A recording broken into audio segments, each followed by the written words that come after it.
Hide your remote controls for the next 30 minutes, ladies and gentlemen, because we're the best thing on. I'm Ty Hawkins, joined by former Boise State Arbiter News sports editor John Garretson, and thank you for joining us. It's been a long time coming from our days in the Fishbowl and the Student Union building here at BSU, but Arbiter Sports Talk is finally up and running again, and we couldn't be more excited. John, how you been, man?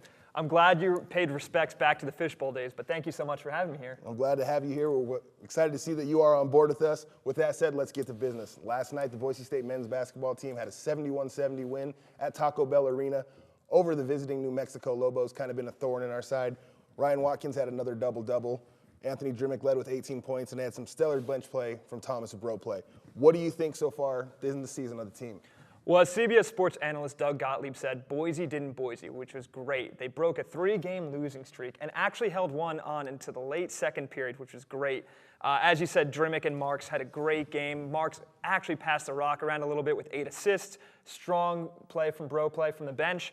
And I got to say, on the Lobos end, Hugh Greenwood, who's a notorious Bronco killer, only 4 points, which was great. That's what we need, but Kirk down low for the Lobos just posterized us. They really hurt us. And I want to touch a little bit on what you just said about the 3-game skid, pardon. We had 4 painful losses since Christmas. We had the tough one against Iowa State and Hawaii.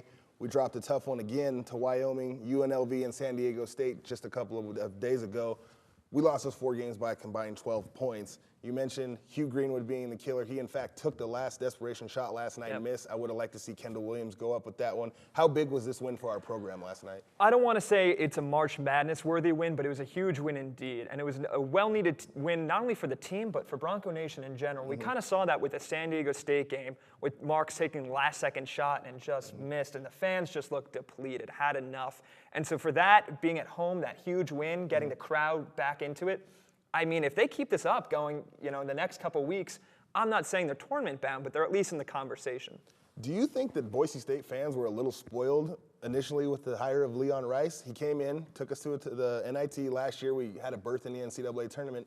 Now that phenomenal freshman class is juniors, I kind of feel like we might have peaked and we were missing a piece. We talked a little bit about Nick Duncan before the show. What do you think we need to address as we move forward as a program? Well, I think we need to talk about first Leon Rice. There was some chatter about the whole fire Leon Rice or him being on the hot seat, and that's just not fair. I mean, we look at the program from when he started back 3 years ago to where it's now. It's a tremendous, tremendous difference. And so that's not really fair on Leon. He's working with the talent he has. But as you just said, this team needs to load up, specifically in the power forward and center position. Ryan Watkins is going to be is a senior, will be departing after the season. They really don't have much. They have absolutely nothing. And in today's game, the stretch forward is very important. We're seeing guys who are 6'7" to 6'11" who can step out and shoot the 3-point ball. Nick Duncan is that, but that's what he is, a stretch four. I think we need a guy like a Kenny Buckner who graduated last year, a catalyst in the paint, a rim protector, if you will. We'll touch a little bit about Kirk and Bairstow, who you mentioned last night. I mean, this is late 80s, early 90s basketball. You got a 6'10" guy and a 7-foot guy down there. I agree that we need to address the inside presence, but how can Boise State keep up with these teams that are reloading? We've got Colorado State, who's got Shane Benahan, who will be there next year, a transfer from Louisville, last year's national champion. And then we got UNLV, who's going to have a top 10 recruiting class, a handful of McDonald's All-American. What does Coach Rice need to do to get these bodies here? Well, what we need to learn and understand is that while the 4-guard roster looks great, the starting roster, it's just not going to work down the stretch. And we saw that early in the season when the Broncos were on a 10-game winning streak, just, I think, led college basketball in scoring, or at least we're a top 5 team in that. And so when it gets down to these Mountain West Conference games, we need to bolster up, and that's just something that needs to be addressed going forward. Who knows? Hopefully it's Duncan. Hopefully they figure it out. I mean, I really don't have a concrete answer. Now, we're talking a little bit about the NCAA tournament. We're going to have a phenomenal run in the Mountain West tournament if we want to get a seat this year. Last year, we were an at-large bid. We were able to sneak in kind of through the back. But even to me, officially, it wasn't a real NCAA game because we lost in the first round, a play-in game. What do we need to do outside of winning the tournament? Say we have a nice run. Do you think these next few weeks are going to be pivotal for us when we try to get a seat? Oh, absolutely. I mean, we cannot afford to lose any more games, or at least Boise State can't. Any other second period loss would just put us right back to where we are, and that's just not even conversation for the March tournament. So not only do the Broncos need to win out, or at least they can afford one loss, but I think they need to win the tournament, no? I think you're absolutely right. And looking at the tournament today when I was on ESPN's Bracketology, North Dakota State was a 9 seed, and I'm sitting here thinking in my mind, what does North Dakota State have that Boise State doesn't have to what makes them the 9 seed in the NCAA tournament? It almost makes you wish the WAC was still around so Boise State could take advantage of that, because if they won that, they'd have a spot automatically. Absolutely, absolutely. While we're on the topic of NCAA hoops, let's talk a little bit about what's going on around the nation. Hot topic right now is Marcus Smart and his poor choice when he went into the stand. He's been heckled. He's having a tough go. Former Player of the Year candidate, might have been jeopardized. Might hurt the NBA draft stock, might not. How do you feel about his actions last week in Texas Tech? Sure, absolutely. Something was said, and that doesn't justify the Texas Tech fans' actions, but Marcus Smart is a national college player, and he, alongside all of his peers, need to realize that they can't take those words that are, heckled by the fans. I mean, we've been in the stands, we said some things, we've all been there, but these are players that are always under the spotlight, and if he can't compartmentalize that and, channel that and let his game do the talking, where's that going to speak for his NBA potential? Absolutely. We saw the Malice in the Palace. If you're taking advice from the artist formerly known as Ron Artest, Meta World Peace, who is on ESPN saying this can be a learning experience, and I think it can. But I think these are still young men. He's a 19-year-old college sophomore. Emotions run high. We're talking about a fan who specifically sits courtside so he can heckle fans. But if he's getting heckled by this guy in Lubbock, what do you think is going to happen if he's in a higher stage, or say a student body rushes the floor? Well, and that's the thing. I mean, we see so many young kids out there where they just have that maturity level, and that's fine. There's always going to be that learning curve. But with Marcus Smart, I think it's just double than the average, freshman, sophomore, junior, even senior player, and he really needs to, grow up. If I can be blunt. And it's just. He, as well as all the other college all-stars, need to realize that they're always going to be on the spotlight. And while there was the apology, while he regrets what he did, that can't happen. We can't have those things going forward. And I really do believe it'll impact his draft stock. I think it will as well. And while we're on the Player of the Year candidacy, let's talk about who are some of the favorites this year. We've got Tyler Enos out of Syracuse paired with C.J. Fair. The hot favorite is Doug McDermott, out of Creighton. My thing with Doug McDermott is I feel like he's a glorified Adam Morrison. I'm not trying to play the race card here, but how effective is he going to be in the NBA when he gets there? But he is a candidate. His numbers speak for themselves. They've jumped to the Big East. They're doing well. Who stands out to you? Well, what I like about Doug, just while we're on the subject, is that all of his season, or all of his career, he's just been consistent. He's been the baller. Yeah, he's the coach's son. But even when Creighton played Boise State last year, he still had a solid game. It's still carrying it over into his senior year right now. I'm not going to say it's going to translate into a terrific NBA career, but he can be a bench player. He can be a guy coming off the bench, adding those minutes, really, hopefully adding some scoring points to that too. But if we're talking about my favorite candidate right now, it's got to be Tyler Enos right now. We were just talking about the game a couple nights ago now, where he has that clutch, and I know clutch isn't a factor with Player of the Year, but just watching him, just calm, no real facial expression, going up, taking that last-second three, and nailing it, just absolutely nailing it. And I know that's one game, but he's been that star for Syracuse this whole season. Here's my thing with Syracuse. They do this to us every year. They'll win 15, 20 games in a row, be a team that's got 27-5 headed into the tournament. It's the zone defense that's going to hurt them, I think, when they start playing teams that will figure that out, as teams have. Pitt has given them problems over the last 5 years, headed from the Big East. As we saw the other night. I think Tyler Enos is a good player. I don't know if he's the Player of the Year. It's been nice to see him added to this fab freshman conversation that we've had. And as far as those fab freshmen are concerned as Player of the Year candidates, if I'm an NBA scout, sure, I'd like to take a look at some of them. But for them to be Player of the Year, these guys, they're still in potty training, if you will. I like Jabari Parker's game all the way around. Andrew Wiggin has athleticism. His ceiling is through the roof. Right. But are these any guys that could really be the National College Basketball Player of the Year? Well, and that's a great point you bring up. With those 3 or 4, marquee freshmen, it feels like they play when they want to play, or they have these great nights and they regress in their talent. And that's something you can't really afford going into the NBA. You need to be on your game 24/7, 365. And again, they're freshmen. They still have a ton to learn. And let's be honest, they're probably going to make the jump to the NBA after the season. Yeah. So they won't really have that opportunity to grow in college. So they need to start acting now. They need to start being more consistent now. They can't afford to, wait any longer. Absolutely. So. In a dream world, if they stayed again, how great would college basketball be next season? Geez. While we're on the topic, NCAA tournament, before we wrap this up, traditional powers are really struggling this year. Wichita State is number 4 in the country with an undefeated record. We've got Florida, who's doing really well. Arizona just lost Brandon Ashley. Syracuse, obviously, number 1 with an undefeated record. Who do you like in your Final Four this year? Well, as we've been talking about, Syracuse is definitely in there. Arizona's in there. I like Michigan State a lot. Sleeper. I like it. Really do. I think Gary Harris, Adrian Payne, and then, of course, the god Tom Izzo. Yeah. He can work whatever magic he's got with his roster. And I really think the Spartans are going to make some noise now. Again, they play in a tough Big Ten conference, but I think they end up winning that and get that #1 seed going forward.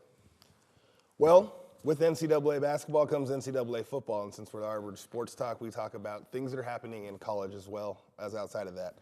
Let's take a look at some big news right now that's not only affecting the NCAA, it's going to affect the NFL and the gay community.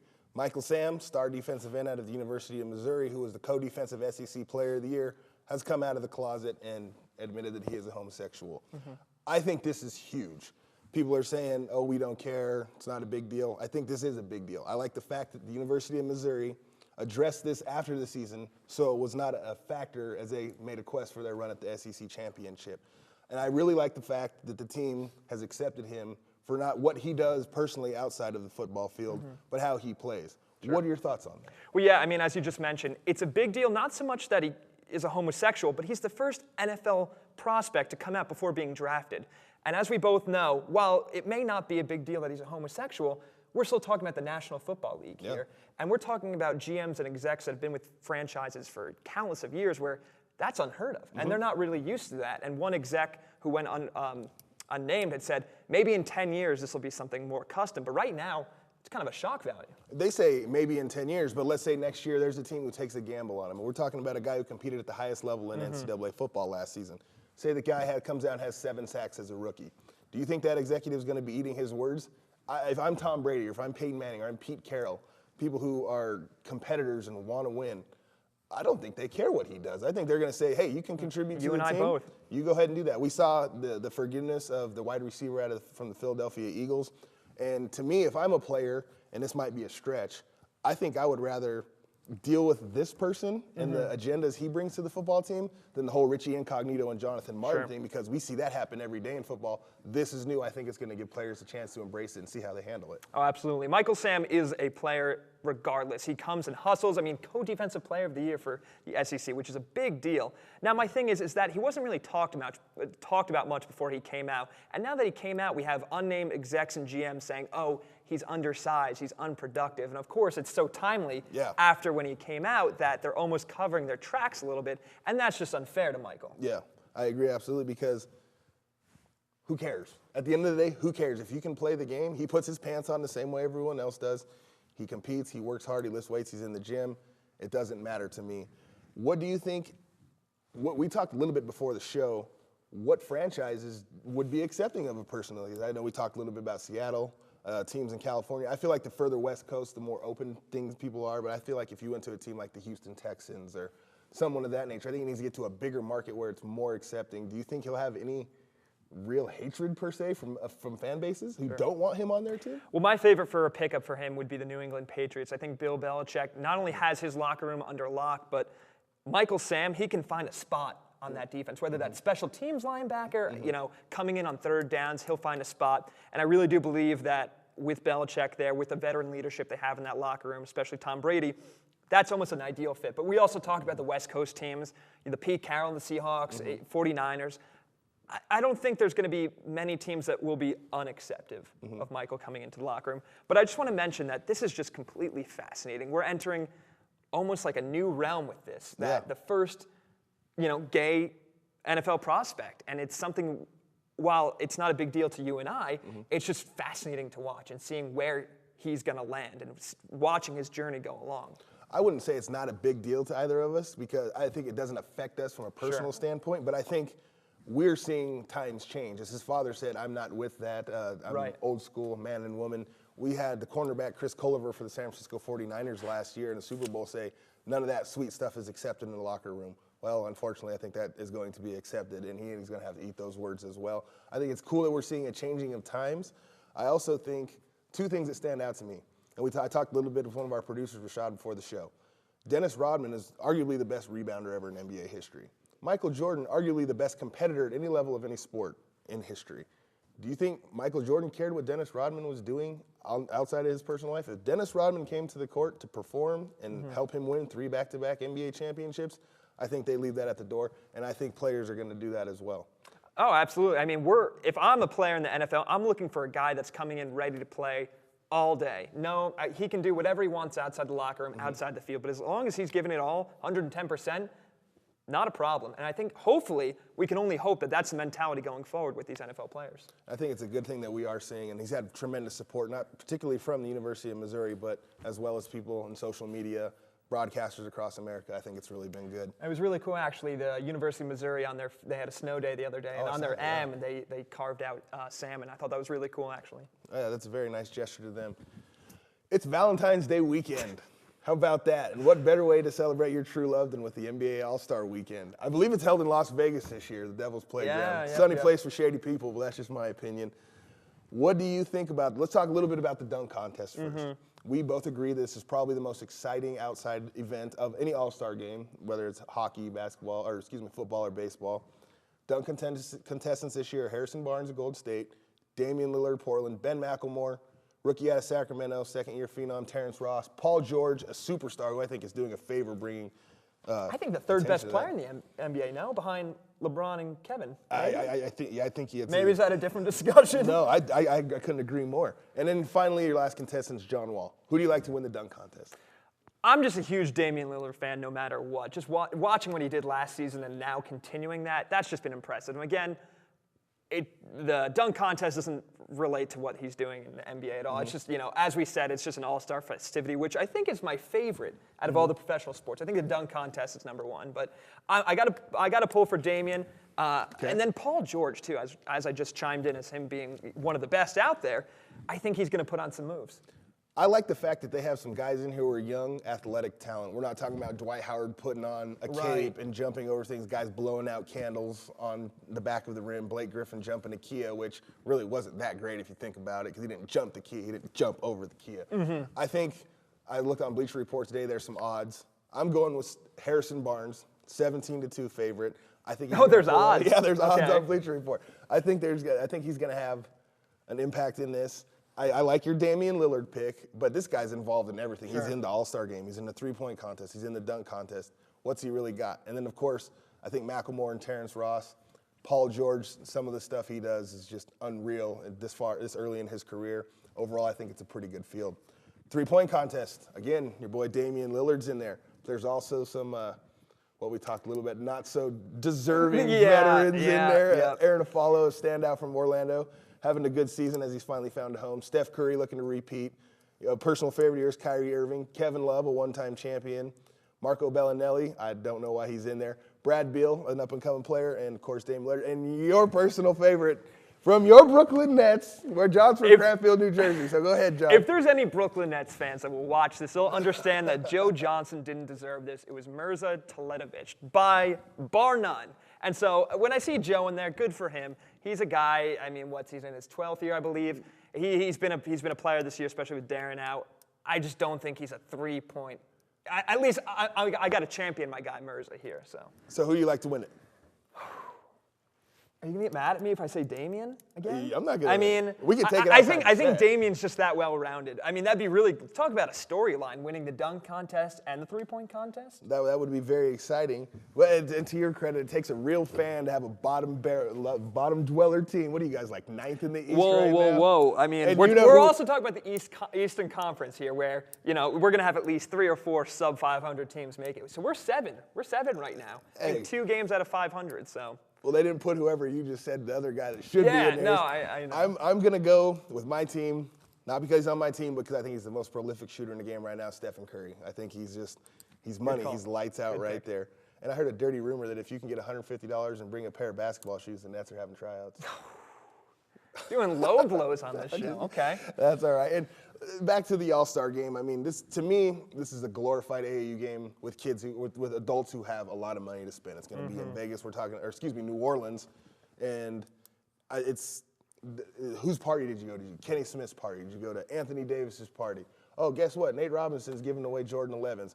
Does anyone really care about the game? Well, I mean that, and then another thing that needs to be brought up is the whole celebrity game too that just gets so drawn out. I mean, it's Kevin Hart this, Kevin Hart that, and it's just celebrity A, celebrity B. Where I don't want to say it takes away from the weekend because everyone understands what the All-Star Weekend's about, but it's just as you said, it's that over-the-topness, if you will. So.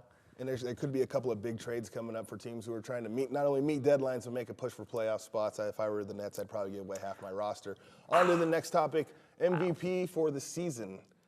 It's been LeBron versus Durant the whole time. You can throw Paul George's name in the hat, but I think at the end of the day, the way the media has magnified the competition between these two, who do you like? I have to take LeBron, and I know his numbers aren't, I don't want to say as great as seasons past because he's been shooting less, but he's just so good. He's the best. And if there's any hater out there, leave that stuff for off the court. We're talking about specifically on the court, and he is the best I think we'll ever see in this lifetime. And again, that's me being a little fortune teller here, but he's just got this talent that we're already in talks about some of the greats to compare him to. And so I understand Kevin Durant is fantastic. As I just said, I think it goes LeBron, Kevin, Paul George. Okay, I like what you're saying, but we're also from different eras. That's true. Here's my thing. Yeah, that is I mean, no disrespect to the great Michael Jordan. The best ever. You give LeBron James, Bill Wennington, John Paxson, Steve Kerr, Will Perdue, and win 3 NBA championships or 6 championships in 7 years, then we'll talk about who's the best of all time. That's what I'm saying. Time will only tell. And LeBron's what, not even 30? But where's he going to go next? I think we're seeing Kevin Durant turn more into the next Michael Jordan. I think Kevin Durant's the best basketball player in the NBA right now because look what he's done without Russell Westbrook. He's made the Jackson guy look like an all-star. Sure. He's like Chris Paul when he was in New Orleans making Tyson Chandler look like Bill Russell. LeBron's never going to go to another mediocre team.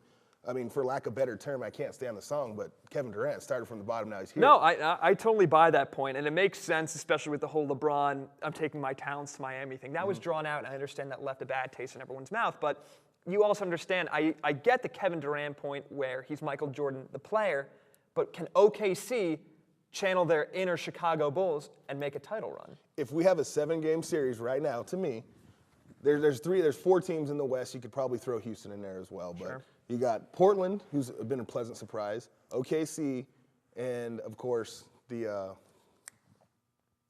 lost. Golden State Warriors. My favorite team. I should know this. There we go. Those are the 4 teams. Out of the East, well, first of all, LeBron has to get out of the East. He has to beat Paul George, and you can say what you want about. I don't know if they'll beat. I don't know if they'll beat him. I don't think they will. That starting 5 is so well-rounded compared to the Heat. I don't see it happening. And if it were a 7-game series in a perfect world, and the Heat square off against Oklahoma City, I think Kevin Durant's going to eat him up. I think the Thunder win in 6. Yeah, but do they need Russell to make it that far? Can it be Durant carrying, for lack of a better term, that team? For the Heat to even compete and stand a chance with or without Westbrook, obviously they're going to need Dwayne Wade back. But Jackson has filled the perfect void right now for them. Now, let's say we throw Wade and Westbrook back in. Everybody's got their chess pieces. We're going. I'm still taking OKC. But if OKC doesn't have Westbrook and the Heat have Wade, I think you're looking at a different situation. And the Heat have the experience. They've been there. I don't want to call them old and grizzled. They're still pretty young at under 30. That's true. But I think Oklahoma City is the best team. And I'm interested to see how they're going to match up if it's the Pacers. What do you think about that? I mean, I think it's the Pacers' time to represent the East in the finals. I really do. I mean, the past 2 seasons, we've seen them go neck and neck with the Heat. They've given them the competition, and I really think now that they have had those years to work together, get that chemistry going. I mean, we saw Deshaun Stevenson, Lance Stevenson. Lance Stevenson, thank you, not Deshaun. That'd be Dallas Maverick, or ex-Dallas Maverick. That'd be unemployed looking for work on Twitter. Who shut down LeBron during that finals, might I say. But I think now that they have the chance to gel and have had that experience together, this could be their year. Maybe even the Brooklyn Nets try and sneak their way in there too. But we'll see. We'll see. It's a little out there, but I like the signing of Andrew Bynum. Here's for a couple of reasons why. He's 7 foot. He's 6 fouls, and he's got NBA Finals experience. Sure, the Heat have got Greg Oden. They're trying to bring him along. He's going to be nice off the bench. They got Birdman, things like that. But we're talking about Andrew Bynum, who he's a good sign. He's got rings. It's a shame that what Bynum has done has just been some off-the-field, shenanigans that really take away from his talent. All right. Well, that's all for tonight. We'd like to thank Nathan Snyder of Community Television Media and Brad Ardent, Director of Student Media, for allowing us to make this happen. And of course, all of our production crew behind the scenes. For John Garrison, I'm Ty Hawkins. We'll see you next time for more Arbiter Sports Talk.